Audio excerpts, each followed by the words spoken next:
Hello guys, welcome to our Parcham IAS. आज मैं आपके लिए लेकर आई हूँ एनसीईआरटी क्लास 6 साइंस चैप्टर 9। जो हमारा चैप्टर 9 है क्लास साइंस जो 6 का हमारा, उसमें क्या है, सजीव एवं उनका परिवेश।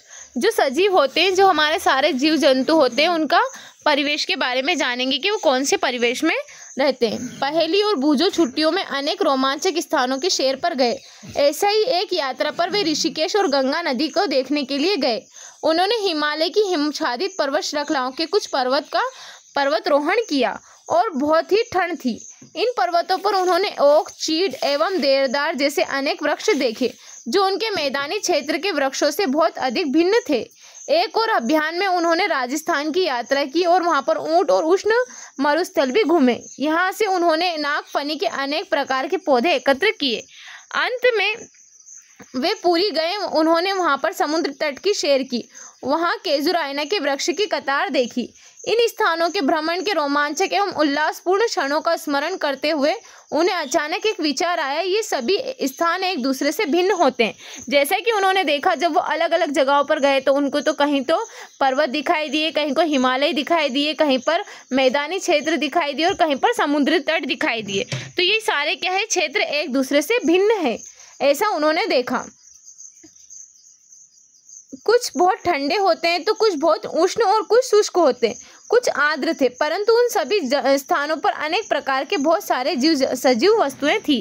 जैसे कि उन्होंने देखा कि सभी जो है यहाँ पर स्थान भिन्न भिन्न थे, लेकिन सभी पर क्या था कि अनेक प्रकार के जीव जंतु वास करते थे। ये सारी चीज़ें उन्होंने वहाँ पर देखी। उन्होंने यह जानने की कोशिश की कि क्या पृथ्वी पर कोई ऐसा भी स्थान है जहाँ कोई भी जीव नहीं पाया जाता है। बूझो ने अपने घर के आसपास के स्थानों को ध्यानपूर्वक अध्ययन किया। घर के अंदर उसने अलमारी एवं दरवाजे को देखा। उसने सोचा था कि इनमें तो कोई सजीव नहीं होगा, परंतु उसे एक छोटी सी मकड़ी नजर आई। घर से बाहर की ओर वह किसी ऐसे स्थान पर बारे में सोच नहीं पाया जहाँ पर कोई सजीव नहीं पाया जाता है। पहेली ने दूर दूर के स्थानों के विषय में पढ़ना एवं सोचना प्रारंभ किया। उसे पता लगा कि लोगों ने तो ज्वालामुखी के मुख में मुहाने में भी सूक्ष्म जीवों की खोज निकाली है। जो रहता है हमारा ज्वालामुखी है, उसके मुख में भी लोगों ने इसकी खोज निकाली है।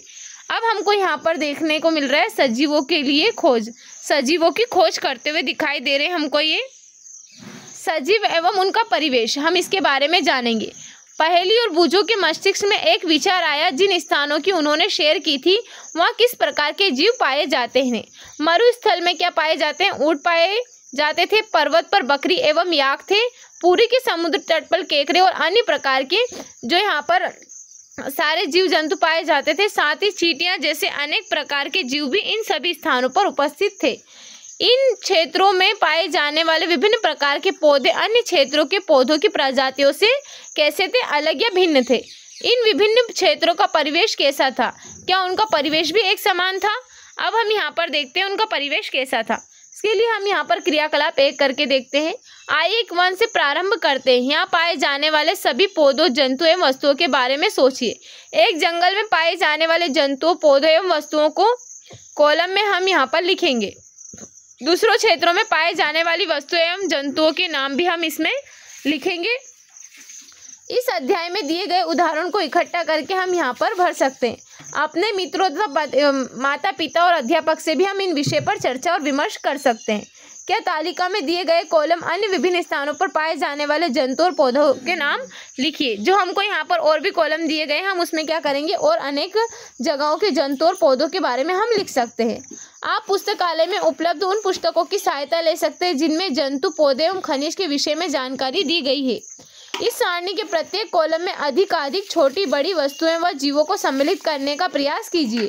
जिस प्रकार की वस्तुएं हमें मिलती है वे शायद जीवित जंतु या पौधे न हो। संभवतः ये पौधे के भाग जैसे सूखी पत्तियां या जंतु के अवशेष जैसे हड्डियां हो। हमें विभिन्न प्रकार की मिट्टी तथा रोड़े भी मिल सकते हैं। हमने अध्याय 5 में इसकी चर्चा करके कि समुद्र जल में लवण घुले होते, इस प्रकार की कुछ अन्य वस्तुएं भी हो सकती है। जैसे जैसे हम अध्याय पूरा करेंगे, हमको कुछ उदाहरण सम्मिलित करते जाएंगे।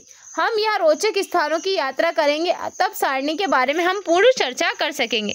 जैसे कि हम इसमें पढ़ते जाएंगे, वैसे ही हम इस सारणी को भरते जाएंगे। अब हम सबसे पहले देखते हैं आवास एवं अनुकूलन।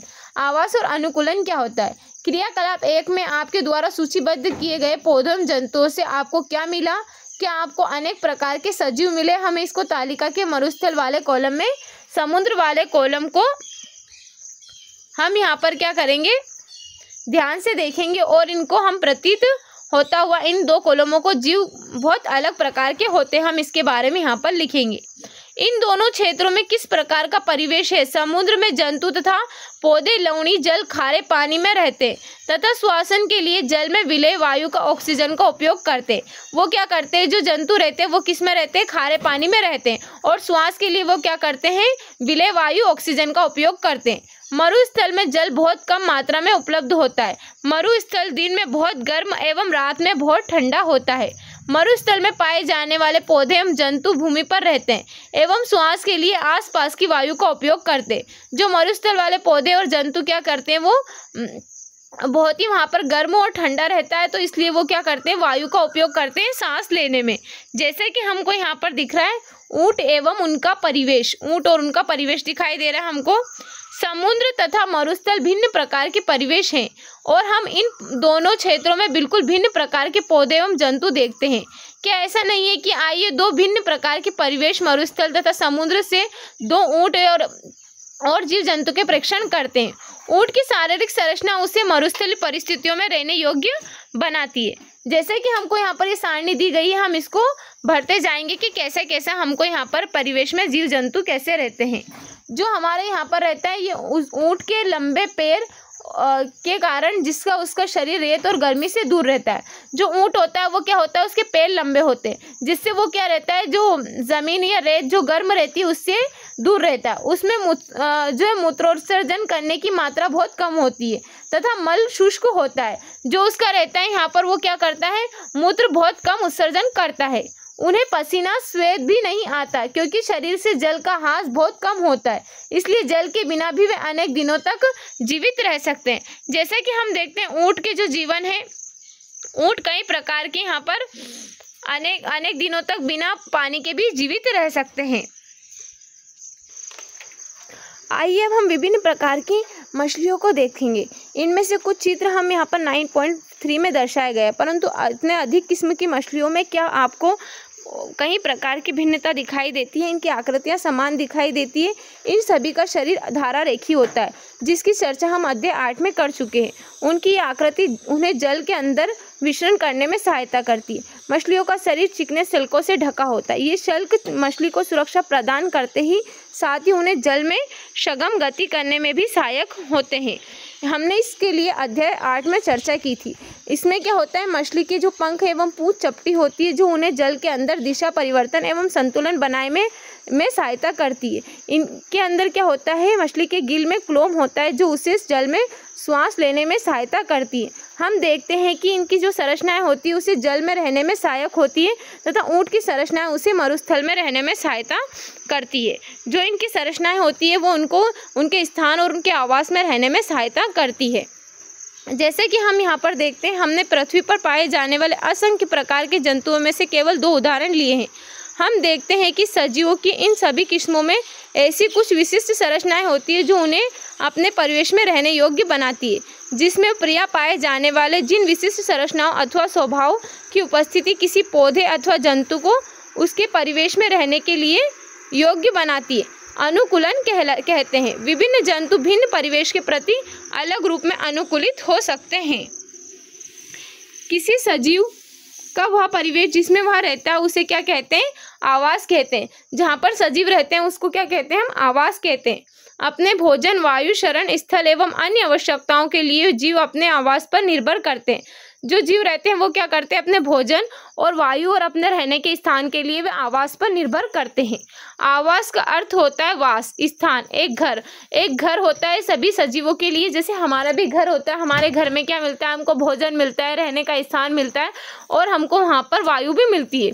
तो इसी प्रकार सभी सजीवों के लिए एक आवास होता है। विभिन्न प्रकार के पौधे एवं जंतु एक ही आवास में संयुक्त रूप से रह सकते हैं। जैसे पौधे और जंतु एक ही आवास में रह सकते हैं। स्थल जमीन पर पाए जाने वाले पौधे एवं जंतुओं को आवासीय स्थलीय आवास कहते हैं। जो स्थल पर रहते हैं उनको क्या कहते हैं, स्थलीय आवास कहते हैं। वन घास के मैदान में मरुस्थल, तटीय एवं पर्वतीय क्षेत्र स्थलीय आवास के कुछ उदाहरण हैं। जलाशय, दलदल, झील, नदियां एवं समुद्र। जहाँ पौधे एवं जंतु जल में रहते हैं उन्हें क्या कहते हैं? जलीय आवास कहते हैं। विश्व के विभिन्न भागों में पाए जाने वाले वनों, घास के मैदानों, मरुस्थल, तट एवं पार्वतीय क्षेत्रों में भी बहुत विषमताएं हैं। यहाँ सभी जलीय आवासों के लिए भी सत्य है। किसी आवास में पाए जाने वाले सभी जीव जैसे कि पौधे एवं जंतु जैव घटक है। चट्टान, मिट्टी, वायु एवं जल जैसी अनेक निर्जीव वस्तुएं आवास के अजैव घटक कहलाती है। जो सारी चीजें होती है जैसे कि हम जीवों को देखते हैं, पौधे और जंतु, ये सब क्या होते हैं? जैव घटक कहलाते हैं। लेकिन चट्टान, मिट्टी और अनेक जो निर्जीव वस्तुएं वो क्या कहलाती है? अजैव घटक कहलाती है।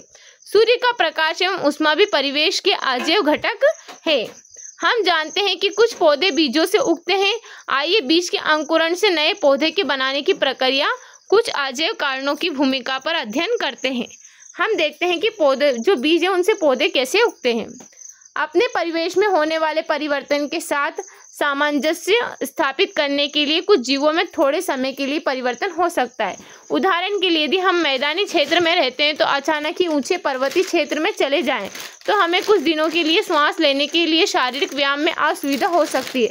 पहाड़ पर हमें तीव्र गति से श्वास लेना पड़ता है। कुछ दिनों बाद हमारा शरीर पर्वतीय क्षेत्र के वातावरण के प्रति अपने आप को ढाल लेता है तथा हमें श्वास लेने में कोई परेशानी नहीं होती। अल्प अवधि में किसी एक जीव के शरीर में होने वाले छोटे छोटे परिवर्तन को पर्यानुकूलन कहते हैं। यह परिवर्तन हजारों वर्ष में हुए अनुकूलन से भिन्न होता है। जैसे कि हम देखते हैं कि अगर हम किसी ऐसे क्षेत्र में रहते हैं और पर्वतीय क्षेत्र में रहते हैं और अगर हम अचानक से किसी ऐसे क्षेत्र में चले जाते हैं जहाँ से हम पहाड़ी क्षेत्र वगैरह में हम चले जाते हैं या मैदानी क्षेत्र में चले जाते हैं तो हमको काफ़ी परेशानी होती है थोड़े दिन के लिए, लेकिन फिर कुछ ही समय बाद हमारा शरीर उसको आसानी से वहाँ पर रहने योग्य बना लेता है। अब हम देखते हैं क्रियाकलाप 2 करके। अध्याय 1 में हमने अध्ययन किया है क्रियाकलाप का 5 का स्मरण कीजिए। इस क्रियाकलाप में मूंग के बीज से अंकुर निकल आते हैं। ये हमने देखा था कि जब हम मूंग के बीज को अंकुर कैसे करते हैं, वो अंकुरित कैसे होते हैं, अर्थात वे अंकुरित हो गए। यह बीज से एक नए पौधे का प्रारंभ हुआ है। जैसे कि हमने देखा था, हमने मूंग को जब अंकुरित किया था तो उनके जो अंकुरित होते हैं वो क्या कहलाते हैं? वो एक नया बीज का पौधा प्रारंभ करते हैं।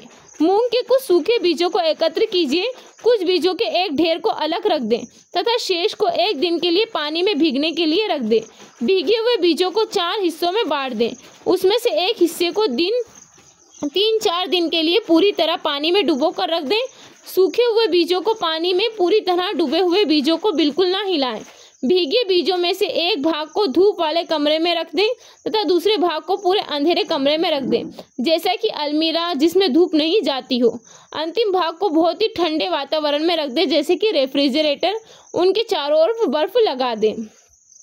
इन 3 भागों को प्रतिदिन जल में नम रखें तथा आधी को जल से निकाल दें। कुछ दिन बाद आप क्या देखते हैं कि क्या सभी 5 भाग समान रूप से अंकुरित होते हैं? क्या प्रकाश से दूर रखे भाग में अत्यधिक ठंडे परिवेश में रखे भाग में अंकुरण की दर में कमी या अंकुरण नहीं दिखने को मिलता है? क्या आपने पाया है कि वायु, जल, प्रकाश अथवा ऊष्मा जैसे सभी अजैव घटक सजीवों के लिए अत्यंत आवश्यक है? वास्तव में अजैव कारक सभी सजीवों के लिए महत्वपूर्ण है। हमने देखा कि जो हमारे अजैव कारक होते हैं वो सभी सजीवों के लिए बहुत ही महत्वपूर्ण होते हैं। हम देखते हैं कि सजीव बहुत ठंडे और बहुत उष्ण परिवेश में भी पाए जाते हैं। क्या ऐसा नहीं है कि ये जीव इस विषम परिवेश में जीवित रहने के लिए किस विशिष्ट व्यवस्था को अपनाते हैं? यह अनुकूलन काम आता है। अनुकूलन अल्पकाल में नहीं होता, हजारों वर्षों की अवधि में किसी क्षेत्र के अजैव घटकों में परिवर्तन आते हैं। वे जंतु जो इन परिवर्तनों के प्रति अपने आप को नहीं ढाल पाते हैं मर जाते हैं। जैसे कोई जंतु होता है, इन परिवेशों को अनुकूल अपने आप को नहीं ढाल पाते तो वो क्या हो जाते हैं? मर जाते हैं।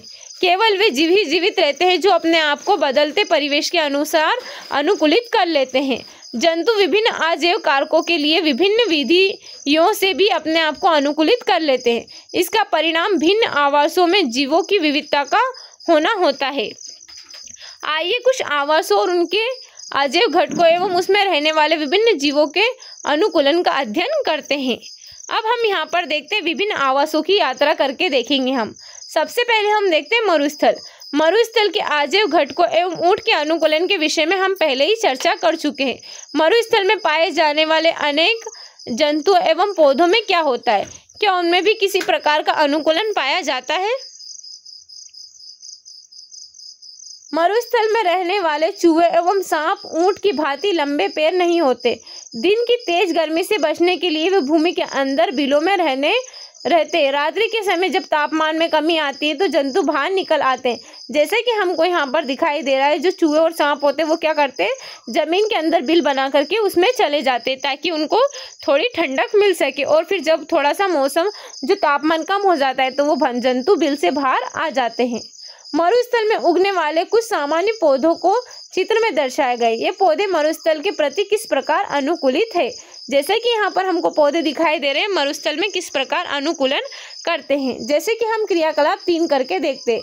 गमले में लगा एक कैक्टस तथा पत्तियों वाला एक पौधा कक्षा में लाइए। दोनों पौधों के कुछ भाग को पॉलीथीन की थैली से ढककर उसी प्रकार बांधिए जिस प्रकार हमने अध्याय 7 के क्रियाकलाप 4 में पौधों को वाष्पोत्सर्जन का अध्ययन करते हुए बांधा था। गमले में लगे पौधों को धूप में रख दीजिए तथा कुछ घंटे बाद इनका परीक्षण या प्रेक्षण कीजिए।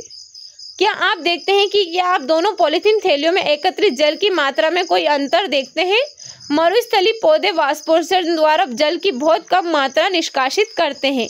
मरुस्थलीय पौधों में पत्तियां या तो अनुपस्थित होती है अथवा बहुत छोटी होती है। जैसा कि हम देखते हैं जो मरुस्थल के जो पौधे होते हैं उनमें क्या होती है, जल की मात्रा बहुत कम होती है, तो इसलिए वहाँ की जो पौधे ऐसे होते हैं कि उनमें या तो पत्तियां ही नहीं होती है या फिर बहुत कम होती है। कुछ पौधों में पत्तियां कांटों शूल का रूप ले लेती है, जैसे कि वो कैसी होती है, कांटों के समान दिखाई देती है। इससे पत्तियों से होने वाले वाष्पोत्सर्जन में होने वाली जलहास में कमी आती है। नागफनी पत्ती जैसी जिस संरचना को आप देखते हैं वह वास्तव में इसका तना है। इन पौधों में प्रकाश संश्लेषण सामान्यतः तने में होता है। जैसे कि हम देखते हैं अधिकतर पौधों में क्या होता है, पत्तियों में प्रकाश संश्लेषण होता है, लेकिन इनमें क्या होता है, तनों में प्रकाश संश्लेषण होता है। तना एक मोटी मोटी परत से ढका होता है जिससे पौधों को जल संरक्षण में सहायता मिलती है। अधिकतर जो मरुस्थलीय पौधों की जड़ें जल अवशोषण के लिए मिट्टी में बहुत गहराई तक चली जाती है। जैसा कि जो होता है मरुस्थलीय पौधे होती है उनकी जड़ क्या होती है, ज़मीन के बहुत ही अंदर गहराई में चली जाती है जिससे कि वो उसको अच्छे से खनिज और पानी मिल सके। अब हम देखते हैं पर्वतीय क्षेत्र। अब हमने मरुस्थलीय क्षेत्र के बारे में देखा था, अब हम देखेंगे पर्वतीय क्षेत्र क्या होते हैं।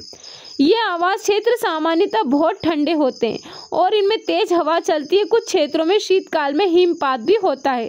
पर्वतीय क्षेत्रों में पौधों एवं जंतुओं की अनेक प्रजातियां पाई जाती हैं। जैसे कि हम देखते हैं यहाँ पर जो पर्वतीय क्षेत्र होते हैं वो काफ़ी ऊंचे होते हैं और वो शीतकाल में हिमपात भी होता है वहाँ पर, जैसे कि बर्फ भी होती है। जैसे कि हमको यहाँ पर देख रहे हैं पर्वतीय आवास के कुछ वृक्ष। अब हम देखते हैं पर्वतीय आवास के कुछ वृक्ष के बारे में। यदि आप पर्वतीय क्षेत्र में रहते हैं अथवा वहाँ घूमने गए हैं तो आपने ऐसा अनेक वृक्ष देखे होंगे, परंतु आपने ऐसे वृक्षों का अन्य क्षेत्रों में भी देखा है। जैसे कि हम पर्वतीय क्षेत्र के जो वृक्ष होते हैं क्या हम उनको अन्य क्षेत्र में भी देखते हैं। ये वृक्ष अपने आवास में विद्यमान परिस्थितियों में रहने के लिए किस प्रकार अनुकूलित होते हैं। ये वृक्ष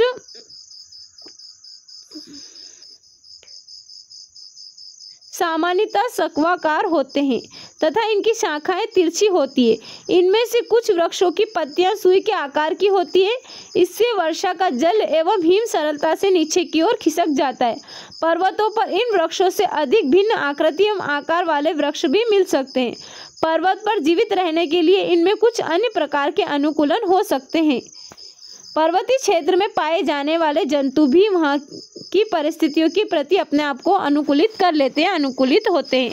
उनकी मोटी त्वचा या फर ठंडा से उनको बचाती है। जो उनकी मोटी खाल या जो त्वचा होती है उनको क्या करती है, उनका बचाव करती है ठंड से। उदाहरणतः शरीर को गर्म रखने के लिए याक शरीर के लंबे बालों से ढका होता है। पहाड़ी तेंदुए के शरीर पर फर होते हैं या बर्फ पर चलते समय उसके पैरों को ठंड से बचाता है। पहाड़ी बकरी के मजबूत खुर उसे ढालदार चट्टानों पर दौड़ने के लिए अनुकूलित बनाती है। जैसे जैसे हम पर्वतीय क्षेत्रों में ऊपर चढ़ते जाते हैं परिवेश का स्वरूप बदलता जाता है और हमें विभिन्न ऊंचाइयों पर पाए जाने वाले जीवों के अनुकूलन में विविधता देखने को मिलती है। जैसे कि हमको यहाँ पर दिखाई दे रहा है, ये क्या है हमारा, ये पर्वतीय क्षेत्र का तेंदुआ हैगा। और ये यहाँ पर ये क्या करता है, इसकी जो मोटी खाल होती है, ये यहाँ पर हमको क्या दिखाई दे रहा है, ये याक हैगा, पर्वतीय क्षेत्र का हमको याक दिखाई दे रहा है। अब हमने देखा मरुस्थलीय क्षेत्र देख लिया, हमने पर्वतीय क्षेत्र देख लिए। अब हम देखेंगे घास स्थल। शेर वन में अथवा घास स्थल में रहता है। जो शेर कहाँ पर रहता है, या तो वन में रहता है फिर घास स्थल में रहता है। तथा एक ऐसा शक्तिशाली जंतु है जो हिरण जैसे जंतुओं का शिकार और उन्हें मारकर खा जाता है। यह मटमैले हल्के भूरे रंग का होता है। एक शेर एवं हिरण का चित्र देखिए। इन दोनों जंतुओं की आंखें उनके चेहरे पर किस प्रकार स्थित है? क्या वे चेहरे के समान अथवा पार्श्वों में है? शेर के अगले पैर के नखर लंबे होते हैं, जिन्हें वह पदा उंगलियां के अंदर खींचकर छिपा सकता है। क्या शेर की यह संरचनाएं उनके जीवन यापन में सहायता करती है? उसका मटमैला हल्का भूरा रंग शिकार के दौरान उसे घास के सूखे मैदानों में छिपाए रखता है। जैसा कि जो हमारा शेर होता है वो क्या करता है, अपने रंग के कारण आसानी से वो घास में छुप जाता है। और यह क्या करता है, यहाँ पर शिकार को पता नहीं चलता। जैसे कि यहाँ पर उसको शिकार का आसानी से पता लग जाता है। चेहरे के समान की आंखें उसे वन में दूर तक शिकार खोजने में सहायक होती है। जो उसके चेहरे के समान उसकी आंखें होती है, उसको क्या करती है, शिकार खोजने में सहायता करती है। एक दूसरा जंतु हिरण है, जो वन या घास स्थल में रहता है। पौधों के कठोर तनों को चबाने के लिए इसके मजबूत दांत होते हैं। हिरण को अपने शिकारी शेर से जैसे जंतु अपना शिकार बनाते हैं की उपस्थिति की जानकारी आवश्यक है, ताकि वह उसका शिकार न बन सके और वहां से भाग जाए। उसके लंबे कान उसे शिकारी की गतिविधि की जानकारी देते हैं। इसके शीर्ष के पार्श्वों में दोनों ओर स्थित आंखें प्रत्येक दिशा में देखकर खतरा महसूस कर सकती है। जैसे कि हमको ये शेर दिखाई दे रहा है, ये हमारा शेर है। यहाँ पर हमको शेर की बहुत सारी, हमने देखा था शेर का कलर कैसा होता है, शेर की आंखें, इन सारी चीज़ों के बारे में हम यहाँ पर देख सकते हैं। ये हमारा हिरन है। हिरन के जो यहाँ पर लंबे कान है, ये क्या करता है, यहाँ पर इसको अच्छी ध्वनि सुनाई देती है, जिससे वो अपने शिकारी से बच सकती है।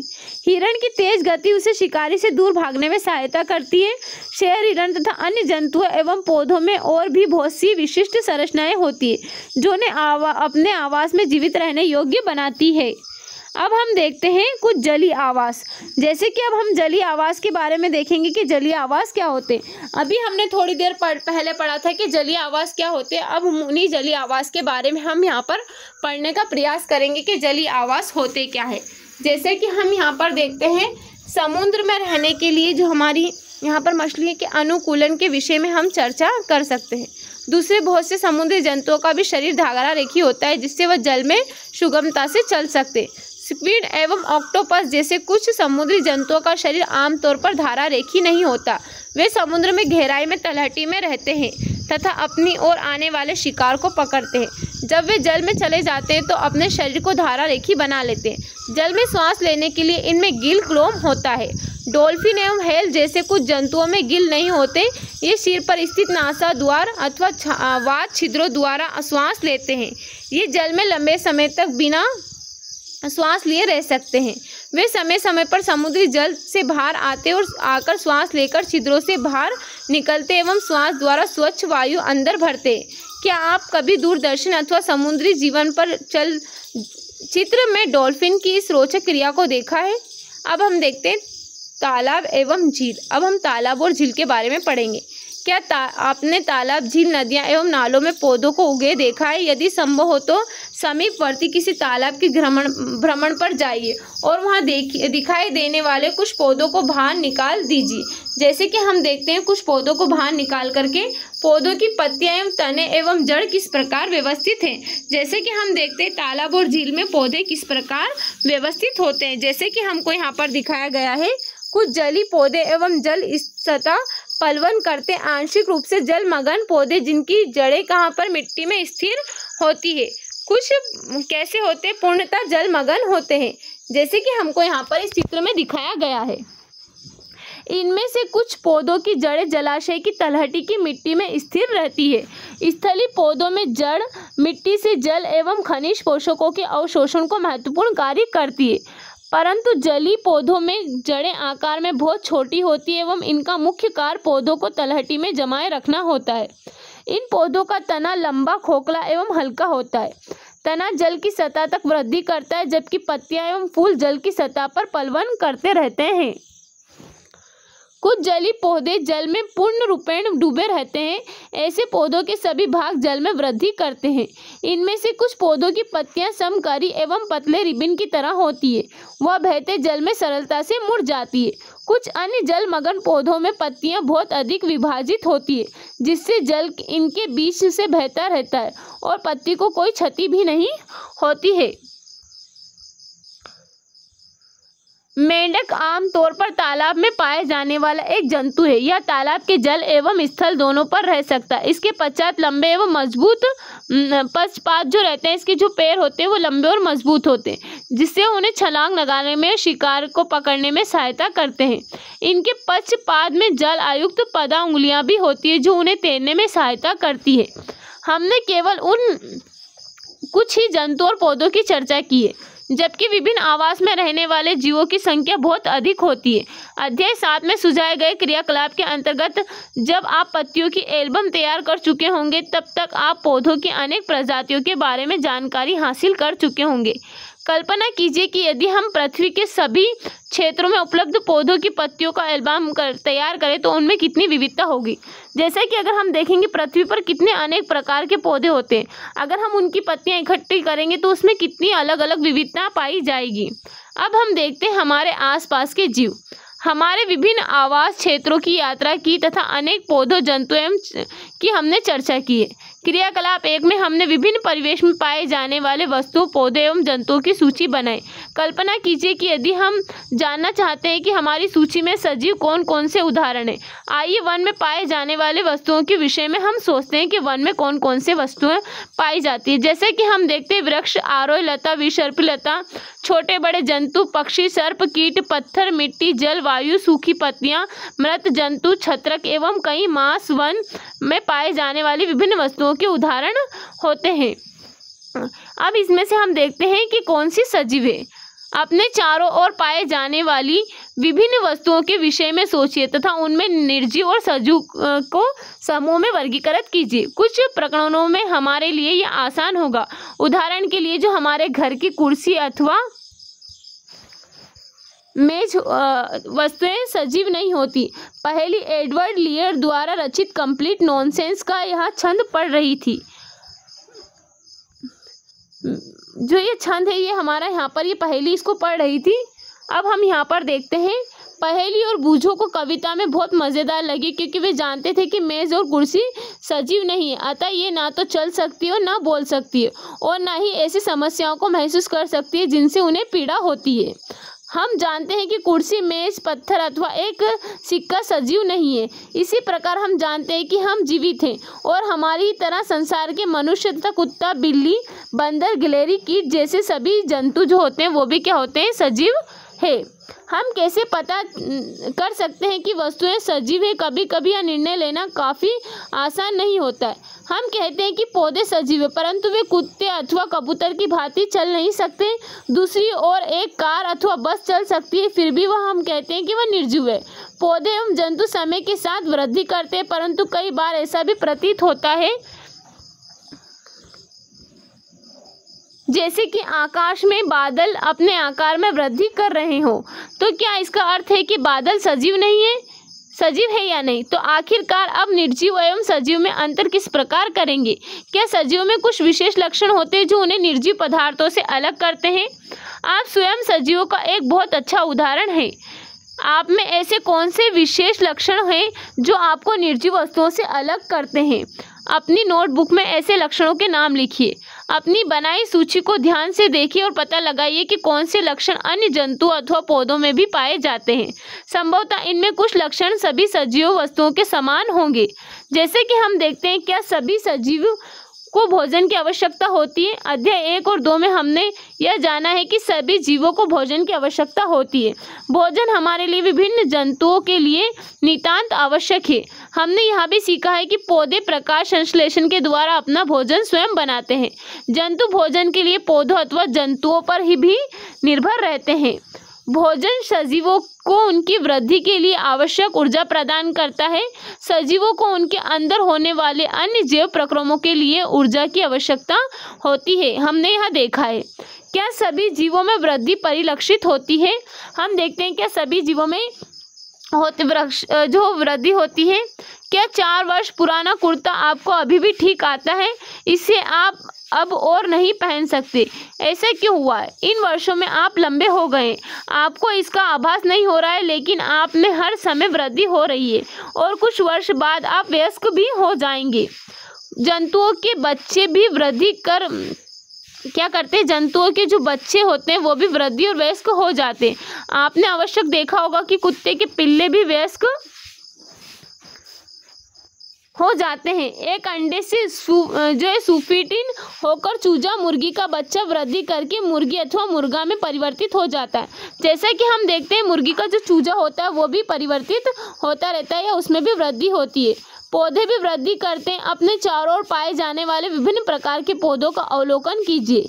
इनमें से कुछ बहुत छोटे अथवा नवजात हैं तो कुछ विकसित हैं। ये सभी वृद्धि की विभिन्न स्थितियों में हो सकते हैं। कुछ दिनों को और कुछ सप्ताह बाद पौधों को देखिए, आप देखेंगे कि उनकी लंबाई में वृद्धि होती है। वृद्धि सभी सजीवों में होती है। अब हम देखते हैं, क्या आप सोचते हैं कि निर्जीव वस्तु वृद्धि प्रदर्शित नहीं कर सकते? क्या सभी सजीव श्वास करते हैं? क्या आप श्वसन के बिना जीवित रह सकते हैं? जब हम श्वास लेते हैं तो बाहर की वायु शरीर के अंदर प्रवेश करती है। जब हम श्वास छोड़ते हैं तो शरीर के अंदर की वायु बाहर निकल जाती है। श्वास लेने की जो क्रिया का एक हिस्सा है, जो हमारा श्वास लेना श्वसन की क्रिया का एक हिस्सा होता है। श्वसन में अंदर की जो ली गई वायु की ऑक्सीजन की कुछ मात्रा का उपयोग होता है। इस क्रिया में बनी कार्बन डाइऑक्साइड को हम श्वास द्वारा बाहर निष्कासित कर देते हैं। जैसे कि हम वायु के द्वारा जब हम ऑक्सीजन लेते हैं और फिर उस क्रिया में जो कार्बन डाइऑक्साइड होती है हम उसको श्वास के द्वारा बाहर निष्कासित कर देते हैं। गाय, भैंस, कुत्ता, बिल्ली जैसे कुछ जंतुओं में भी श्वसन क्रिया मनुष्य की तरह ही होती है। इनमें से किसी भी जंतु का विश्राम की आवश्यकता में परीक्षण कीजिए तथा उदर की गति पर ध्यान दीजिए। यह मंद गति उनकी श्वास लेने की क्रिया को दर्शाती है। श्वसन सभी सजीवों के लिए आवश्यक है। ग्रहण किए गए भोजन से श्वसन के द्वारा ही हमारे शरीर को ऊर्जा मिलती है। कुछ जंतुओं में गैस आदान प्रदान करने का तरीका भिन्न हो सकता है, जो श्वसन का एक हिस्सा होता है। उदाहरण के लिए केंचुआ त्वचा द्वारा सांस लेता है। हमने पढ़ा है कि जो यहाँ पर गिल होते हैं उनकी सहायता से वह जल में विलेय वायु से ऑक्सीजन अवशोषित कर लेती है। क्या पौधे भी श्वसन करते हैं? पौधों की श्वसन क्रिया में गैसों का आदान प्रदान मुख्यतः उनकी पत्तियों द्वारा होता है। देखते हैं हम कि जो पौधे होते हैं वो कैसे श्वास लेते हैं, तो उनका क्या होता है, गैसों का आदान प्रदान उनकी मुख्यतः पत्तियों द्वारा होता है। पत्तियां सूक्ष्म रंध्रों द्वारा वायु को अंदर लेती है तथा ऑक्सीजन का उपयोग करती है। वह कार्बन डाइऑक्साइड वायु में निष्कासित कर देती है। हम जानते हैं कि प्रकाश की उपस्थिति में पौधे वायु की कार्बन डाइऑक्साइड का उपयोग भोजन बनाने के लिए करते तथा ऑक्सीजन छोड़ते हैं। पौधे केवल दिन के समय ही भोजन बनाते, जबकि श्वसन क्रिया दिन और रात दोनों में ही निरंतर चलती रहती है। भोजन बनाने की प्रक्रिया में निष्कासित ऑक्सीजन की मात्रा पौधे द्वारा श्वसन में उपयोग की गई ऑक्सीजन की अपेक्षा बहुत अधिक होती है। क्या सभी सजीव अपने उद्दीपन के प्रति अनुक्रिया करते हैं? अब हम देखते हैं कि सभी सजीव उद्दीपन अनुक्रिया करते हैं। जब आप नंगे पैर टहल रहे हो तो आपका पैर अचानक ही किसी कांटे अथवा नुकीली वस्तु पर पड़ जाए तो आप किस प्रकार अनुक्रिया करेंगे? जब आप अपने प्रिय व्यंजन को देखते हैं अथवा उसके विषय में सोचते हैं तो क्या अनुभव होता है? आप अंधेरे स्थान से अचानक धूप में आते हैं तो क्या होता है? आपकी आंखें स्वतः ही कुछ क्षण के लिए बंद हो जाती है, जब तक कि वे तेज प्रकाश की अभ्यस्त नहीं हो जाती। आपका प्रिय व्यंजन, तेज प्रकाश एवं कांटा उपरोक्त स्थितियों में आपके बाह्य वातावरण में होने वाले परिवर्तन के कुछ उदाहरण हैं। हम इन सभी प्रकार के परिवर्तनों के प्रति अनुक्रिया करते हैं। वातावरण में होने वाले परिवर्तन को उद्दीपन कहते हैं। जो हमारे वातावरण में परिवर्तन होता है उसे क्या कहते हैं? उद्दीपन कहलाता है। क्या एक दूसरे जंतुओं में भी उद्दीपन के प्रति अनुक्रिया होती है? हम देखते हैं जो दूसरे जंतु होते हैं उनमें भी उद्दीपन की क्रिया होती है। खाना देते समय जंतु पशु के व्यवहार को ध्यान से देखिए। क्या वे भोजन देखते ही अचानक अधिक चैतन्य नहीं हो जाते? जब आप एक चिड़िया की ओर कदम बढ़ाते हैं तो क्या वो क्या करती है? जब जंगली जानवरों पर तीव्र प्रकाश पड़ता है तो वे भाग खड़े होते हैं। इसी प्रकार यदि रात्रि में आप रसोई घर में बल्ब प्रतिबद्ध कर देते हैं तो कॉकरोच अचानक अपने छिपने के स्थान में भाग जाता है। क्या आप जंतुओं में उद्दीपन के प्रति अनुक्रिया के कुछ उदाहरण दे सकते हैं? क्या पौधे भी उद्दीपन के प्रति अनुक्रिया दर्शाते हैं? कुछ पौधों के पुष्प केवल रात्रि के समय ही खिलते हैं। कुछ पौधों के पुष्प सूर्यास्त के बाद बंद हो जाते हैं। छुई मुई गुल मेहंदी के पौधे की पत्तियां छूने पर अचानक मुरझा या सिकुड़ जाती है। यह पौधों में उद्दीपन के प्रति अनुक्रिया के कुछ उदाहरण हैं। जैसे कि हमने देखा है, हम जीवों में और मनुष्य में और हम जो जीव जंतु हैं और जो पत्तियां, उनमें भी क्या होता है? उद्दीपन होता है। अब हम क्रियाकलाप 4 करके देखते हैं। एक कमरे की खिड़की जिससे दिन के समय धूप या सूर्य का प्रकाश आता है के पास एक पौधे का गमला रखिए। कुछ दिनों के तक पौधे को नियमित जल देते रहें। क्या पौधा खुले स्थान पर रखे पौधों की तरह सीधा ऊपर की ओर वृद्धि करता है? यदि यह सीधा वृद्धि नहीं करता है तो ज्ञात कीजिए कि किस ओर मुड़ता है। आपके विचार में यह किसी उद्दीपन के प्रति अनुक्रिया है। सभी सजीव वस्तुएं अपने परिवेश में होने वाले परिवर्तनों के प्रति अनुक्रिया दर्शाती है। सजीवों में उत्सर्जन। अब हम देखते हैं सजीवों में उत्सर्जन कैसे होता है। सभी सजीव भोजन करते हैं। जीव इसे ग्रहण करने की संपूर्ण मात्रा का उपयोग नहीं करता। आहार का केवल कुछ ही भाग जीवों के शरीर द्वारा उपयोग में आता है। भोजन के बचे हुए शेष भाग का क्या होता है? वे इसे अपशिष्ट के रूप में शरीर से बाहर निकाल देते हैं। विभिन्न जैव प्रक्रमों के फलस्वरूप हमारे शरीर में कुछ अपशिष्ट पदार्थ उत्पन्न होते हैं। सजीव द्वारा इन अपशिष्ट पदार्थों को निष्कासित प्रक्रम को उत्सर्जन कहते हैं।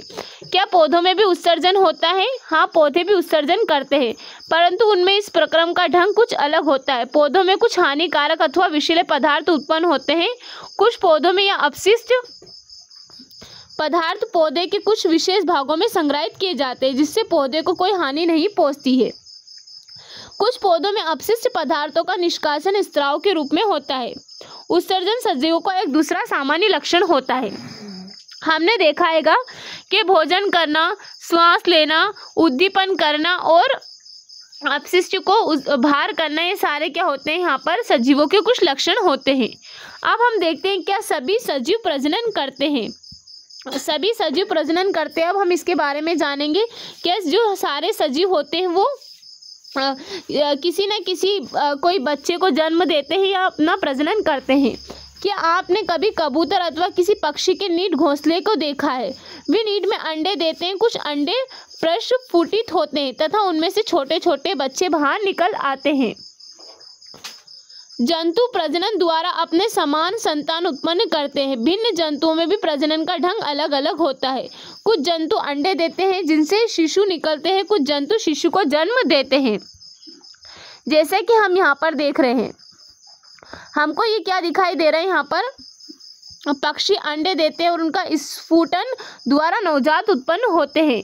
कुछ पक्षियों के अंडे से चूजे बाहर निकलते हैं, जबकि यहाँ पर हम देखते हैं कुछ पशु हैं जो क्या करते हैं? अपने ही समान शिशुओं को जन्म देते हैं। पौधे भी प्रजनन करते हैं। जंतुओं की तरह पौधे में भी प्रजनन करने के तरीके भिन्न भिन्न होते हैं। बहुत से पौधे बीजों द्वारा प्रजनन करते हैं। पौधे के बीज उत्पादित करते हैं। हम उन्हें अंकुरित करके नए पौधे उगा सकते हैं। जैसा कि हम यहाँ पर देखते हैं, पौधे का बीज अंकुरित होकर नया पौधा बनाता है। कुछ पौधे बीज के अतिरिक्त अपने कायिक भागों द्वारा भी नए पौधे उत्पन्न करते हैं। उदाहरण के लिए आलू के कलिका वाले भाग से नया पौधा बनता है। जैसे कि हम देखते हैं कुछ क्या करते हैं, अपनी कलिका द्वारा भी नया पौधा बनाते हैं। जैसे कि हमको यहाँ पर दिखाया गया आलू की सुप्त कलिका से उगता हुआ पौधा। अब हम ये देखते हैं पौधे कलम द्वारा भी उगाए जाते हैं। जैसे कि हम देखते हैं अगर हम किसी पौधे की एक कलम को काट लेते हैं तो वह क्या होता है? दूसरा पौधा उग जाता है उसे उगा करके। इसके लिए हम क्रियाकलाप 5 देखते हैं। गुलाब अथवा मेहंदी की थड़ कलम लीजिए, इसे मिट्टी में लगाइए, इसे नियमित रूप से जल दीजिए। आप कुछ दिनों बाद देखते हैं कि कलम से पौधा बनना सरल कार्य नहीं है। यदि आपकी कलम में वृद्धि नहीं हुई तो यहाँ निराश ना हो। यदि संभव हो तो एक माली से बात करके कलम के पौधे बनाने के अंतराल में भी जानकारी की देखभाल प्राप्त कर सकते हैं। सजीव प्रजनन प्रक्रिया द्वारा अपने समान अनेक संतान उत्पन्न करते हैं। विभिन्न जीवों में प्रजनन की विधियां भी प्रकार से भिन्न भिन्न होती है। हम देखते हैं सजीव क्या करते हैं, प्रजनन करते हैं। क्या सभी सजीव गति करते हैं? अब हम देखते हैं कि सारे जो सजीव होते हैं वो सभी गति करते हैं। हमने अध्याय 8 में हमने जंतुओं में गति में विभिन्न तरीकों की चर्चा की थी। वे एक स्थान से दूसरे स्थान तक जाते हैं तथा उनके शरीर में अन्य प्रकार की गति दिखाई देती है। पौधों के विषय में क्या विचार है? क्या वे भी गति करते हैं? पौधे सामान्यतः भूमि में जकड़े रहते हैं अथवा वे एक स्थान से दूसरे स्थान तक नहीं जा सकते, परंतु विभिन्न पदार्थ जैसे कि जल, खनिज एवं संश्लेषित खाद्य पदार्थ पौधे के एक भाग से दूसरे में संवाहित होते हैं। क्या आपने पौधों में अनेक प्रकार की गति भी देखी है? पुष्पों का खिलना, बंद होना। क्या आप याद कर सकते हैं कि कुछ पौधे विभिन्न उद्दीपनों के प्रति किस प्रकार अनुक्रिया करते हैं? हम कुछ निर्जीव वस्तुओं को भी गति करते देखते हैं, जैसे कि बस, कार, कागज का छोटा टुकड़ा, बादल तथा अन्य कुछ वस्तुएं ऐसे उदाहरण हैं। तथा क्या इनकी गति सजीवों की गतियों से किस प्रकार भिन्न होती है? हम देखते हैं कि जो हमारी निर्जीव वस्तुएं भी गति करती है, लेकिन वो सजीवों से कुछ प्रकार की भिन्न गतियां करती है। प्रकृति में विविध प्रकार के जीव हैं, लेकिन उन सभी में कुछ लक्षण एक समान होते हैं, जिसकी हम चर्चा कर चुके हैं। मृत्यु सजीवों के लिए एक सामान्य लक्षण है, क्योंकि जीव की मृत्यु होती है, इसलिए जीवों की प्रजातियां हजारों वर्षों तक सभी अस्तित्व में नहीं रह सकती, जबकि वे प्रजनन कर अपने समान संतान उत्पन्न कर सकते हैं। एक अकेला जीव प्रजनन के लिए बिना भी मर सकता है, परंतु सजीव की प्रजाति तभी अस्तित्व में रहती है जब उसके सदस्यों में प्रजनन होता रहता है। हमने देखा है कि सभी सजीवों वस्तुओं में कुछ विशिष्ट लक्षण समान रूप से दिखाई देते हैं। उन सभी को भोजन की आवश्यकता होती है। उनमें श्वसन, उत्सर्जन, उद्दीपन के प्रति अनुक्रिया, प्रजनन, गति एवं वृद्धि होती है तथा उनकी मृत्यु भी होती है। क्या हम ऐसी कुछ निर्जीव वस्तुओं को जानने का प्रयास कर सकते हैं जिनमें इन लक्षणों में से कुछ लक्षण दिखाई देते हैं, जैसे कि कार, साइकिल, घड़ी एवं नदी जल की गति करते हैं। आकाश में चंद्रमा भी गति करता है। हमारे देखते देखते एक बादल के आकार में वृद्धि होती जाती है। क्या इन वस्तुओं को सजीव कहा जा सकता है? हमें स्वयं से प्रश्न करना होगा कि इनमें सजीवों के अन्य सभी लक्षण पाए जाते हैं। जैसे कि हमने देखा है निर्जीव वस्तुएं गति करती है, तो क्या उनमें और जो सजीवों की तरह कुछ लक्षण और भी पाए जाते हैं? सामान्यतः सजीवों में वे सभी लक्षण पाए जाते हैं जिनकी हमने चर्चा की है, परंतु निर्जीव वस्तुओं में वे सभी लक्षण एक साथ नहीं दिखाई देते हैं। क्या यह हमेशा सत्य है कि क्या हमें सभी सजीवों में सभी लक्षण जिनकी हमें चर्चा की हमेशा निश्चित रूप से दिखाई देते हैं? क्या हमें निर्जीवों में भी वे सभी लक्षण कभी एक साथ दिखाई नहीं देते? उनमें से मात्र कुछ लक्षण ही दिखाई देते हैं। इस विषय की और अच्छी प्रकार से समझने के लिए आइए किस बीज के विषय में विचार करें। कुछ विशिष्ट उदाहरण देखें, जैसे कि मूंग के बीज के बारे में क्या होता है। क्या यह जीवित है? यह एक दुकान अथवा भंडार में महीनों तक रखा रहता है तथा इसमें कोई वृद्धि नहीं होती अथवा जीवन के कुछ अन्य लक्षण भी दिखाई नहीं देते हैं, परंतु जब हम इन्हीं बीजों को मिट्टी में बोकर जल से सींचते हैं तो यह पौधा बन जाता है। क्या महीनों तक दुकान में रखे बीज को भोजन की आवश्यकता थी अथवा इसमें उत्सर्जन, वृद्धि अथवा प्रजनन हुआ था? हमने देखा कि कुछ ऐसे भी उदाहरण हैं जब हम सरलता से नहीं कह सकते कि उनमें सजीवों के लक्षण हैं या निर्जीवों के लक्षण पाए जाते हैं। अब हम देखते हैं जिन्हें जीवित कहा जा सकता है। जैसे कि हम देखते हैं मूंग को कभी हम दुकान पर रखे को हम यह नहीं कह सकते कि इसमें सजीवों के लक्षण है या इसको हम जीवित कह सकते हैं। फिर भी जीवन क्या है? अब हम देखते हैं जीवन क्या है। गेहूं की बोरी में अपना हाथ डालिए, क्या आपको कुछ गर्मी का अनुभव होता है? गेहूं की बोरी में कुछ गर्मी उत्पन्न होती है। यह गर्मी बीजों के श्वसन के कारण उत्पन्न हुई है। हमको क्या दिखाई दे रहा है? जो हमको गर्मी महसूस हुई है किसके कारण हुई है? ये श्वास लेने के कारण जो बीज होते हैं वो श्वसन क्रिया करते हैं, उसके कारण हमको गर्मी उत्पन्न होती हुई दिखाई दी है। हमने देखा कि बीजों में श्वसन क्रिया उस समय भी चलती रहती है जबकि अन्य जैव प्रक्रम उतने सक्रिय नहीं होते। संभवतः हमारे प्रश्न आखिर जीवन है क्या उत्तर देना इतना सरल नहीं हो सकता, परंतु अपने चारों ओर पाए जाने वाले जीवों की विविधता को देखकर अचानक ही मुंह से निकल जाता है कि जीवन सुंदर है। कैसा होता है? जीवन सुंदर होता है। अब हम यहाँ पर कुछ प्रमुख शब्द देखते हैं। अनुकूलन, आवास, जलीय आवास, सजीव, जैव घटक, प्रजनन, उत्सर्जन, श्वसन, वृद्धि और उद्दीपन। इन सारे शब्दों के हमने यहाँ पर अच्छे से अर्थ समझ लिए हैं। अब हम इसका सारांश देख लेते हैं। किसी स्थान का परिवेश जिसमें पौधे, जंतु एवं जीव रहते हैं उसको क्या कहते हैं? आवास कहते हैं। विभिन्न प्रकार के पौधे एवं जंतु एक ही आवास में एक साथ रह सकते हैं।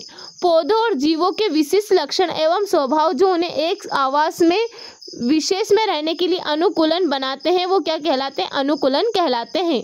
आवास अनेक प्रकार के होते हैं परंतु सामान्यतः इन्हें स्थलीय, जमीन पर एवं जलीय आवास में वर्गीकृत किया गया। जो स्थल में रहते हैं यानी जमीन पर रहते हैं उन्हें स्थलीय आवास कहते हैं और जो जल में रहते हैं उन्हें जलीय आवास कहा जाता है। विभिन्न आवास में सजीवों की विविध प्रजातियां पाई जाती है। पौधे एवं जंतु सूक्ष्म जीव संयुक्त रूप से जैव घटक बनाते हैं। चट्टान, मिट्टी, वायु, जल, प्रकाश एवं ताप हमारे परिवेश के कुछ आजीविक घटक है। सजीव वस्तुओं के कुछ सामान्य लक्षण होते हैं जैसे कि उन्हें भोजन की आवश्यकता होती है, वे श्वास लेते हैं, उत्सर्जन करते हैं, पर्यावरण के प्रति अनुक्रिया करते हैं, प्रजनन करते हैं, वृद्धि एवं गति करते हैं। ये सारे हमारे सजीवों के कुछ उदाहरण हैं। अब हमें यहाँ पर कुछ क्वेश्चंस दे रखे हैं। इन क्वेश्चन के आंसर आप मुझे कमेंट बॉक्स में कमेंट करना। उम्मीद है जो हमारा आज का चैप्टर है वो आपको अच्छा लगा। अगर आपको हमारा चैप्टर अच्छा लगा है तो इसी तरह की अपडेट के लिए हमारे चैनल को सब्सक्राइब करें और बेल आइकन को दबाना ना भूलें। Okay, thank you so much.